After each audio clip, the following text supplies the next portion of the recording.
नमस्कार, TV 9 digital में आपका स्वागत है। मैं हूं शिवेंद्र और आज मैं आपसे बात करने जा रहा हूं पाकिस्तान के खिलाड़ी की। ये खिलाड़ी पाकिस्तान के प्रधानमंत्री और पूर्व कप्तान, सबसे सफल कप्तानों में शुमार इमरान खान के साथी खिलाड़ी रहे हैं और पिछले 17 साल से संभवतः ये पाकिस्तान के सबसे बड़े बयानवीर खिलाड़ी रहे हैं। यानी इनके बयान ऐसे होते हैं जिस पर विवाद का होना तय ही है।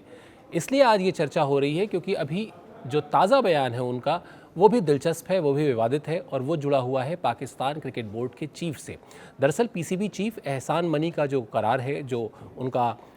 कार्यकाल था, वो ख़त्म हो रहा था पिछले महीने और वो जब ख़त्म हुआ तो उसके बाद ये तय हुआ कि वो कार्यकाल नहीं बढ़ाया जाएगा। ऐसे में पीसीबी ने तय किया कि ये जिम्मेदारी यानी पीसीबी चीफ की जिम्मेदारी दी जाएगी रमीज़ राजा को। रमीज़ राजा पाकिस्तान के सलामी बल्लेबाज रहे हैं, कप्तान रहे हैं, आप उनको कमेंट्री करते हुए सुनते हैं और एक बहुत ही सेंसिबल किस्म के खिलाड़ियों में उनकी गिनती रही है, जो पढ़े लिखे खिलाड़ी हैं पाकिस्तान के, जिनकी एजुकेशन भी बहुत स्ट्रांग है। एजुकेशन का जिक्र करना इसलिए ज़रूरी है क्योंकि पाकिस्तान में कई खिलाड़ी ऐसे हैं जिनकी एजुकेशन को लेकर समस्या रही है, कह सकें, या बहुत सीमित शिक्षा रही है उनकी। लेकिन रमीज़ राजा पढ़े लिखे खिलाड़ियों में से हैं, संवेदनशील बातें करते हैं। लिहाजा ये एक ऐसी पसंद है जिसको शायद ये कहा जाना चाहिए कि वो पाकिस्तान क्रिकेट बोर्ड को ऐसे वक्त में, जब तमाम तरह की मुश्किलें हैं, फ़ंड्स की दिक्कत है, कोरोना की वजह से बहुत सारी दिक्कतें हैं और पाकिस्तान वैसे भी बहुत सारे देश, जो बड़े देश हैं, वो जाकर खेलते नहीं हैं, तो ऐसे में पीसीबी को जिस तरह के एक मुखिया की ज़रूरत है, वो सारी समझदारी रमीज़ राजा में है, ऐसा कहा जाना चाहिए और इस फैसले की तारीफ़ होनी चाहिए। लेकिन सरफराज नवाज़, जिनका जिक्र मैंने इस वीडियो की शुरुआत में किया था, वो इस पर आपत्ति कर रहे हैं और उन्होंने बाकायदा इमरान खान को, चूँकि जो पीसीबी के मुखिया होते हैं, उस लिहाज से एक चिट्ठी भी लिखी है। उस चिट्ठी में उन्होंने कहा है कि ये रमीज़ राजा को ये जिम्मेदारी देना सही नहीं है। उनका कहना है कि जो पूरे विश्व क्रिकेट में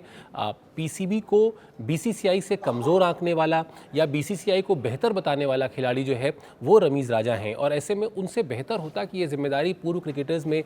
माजिद खान को दे दी जाती या ज़हीर अब्बास को दे दी जाती। निश्चित तौर पर ये दोनों खिलाड़ी जिनका नाम उन्होंने सजेस्ट किया है, वो भी अच्छे खिलाड़ी रहे हैं, बड़े खिलाड़ी रहे हैं, लेकिन पीसीबी ने कुछ सोच समझ के ही रमीज़ राजा को ये कमान सौंपने का फैसला किया था। अब आपको याद होगा, वीडियो की शुरुआत में मैंने कहा था कि पिछले 17 साल से वो इस तरह के बयान देते हैं और पाकिस्तान के सबसे बड़े बयानवीर हैं। दरअसल इसका जो सबसे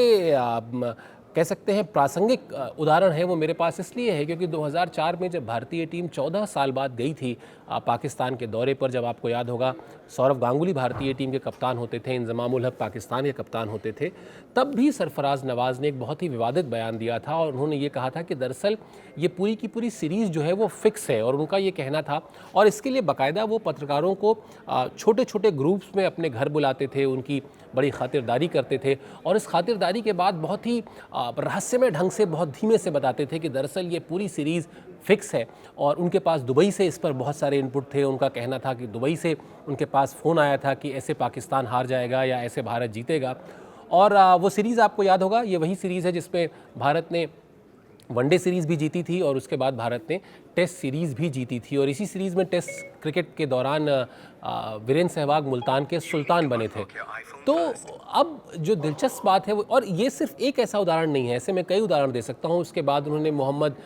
कई गेंदबाजों को लेकर, मोहम्मद शमी को लेकर उन्होंने एक बार विवादित बयान दिया था। तो सरफराज नवाज़ ये भी कह चुके हैं कि इमरान खान ने अपने टेस्ट करियर में जितनी विकेटें लीं, दरअसल वो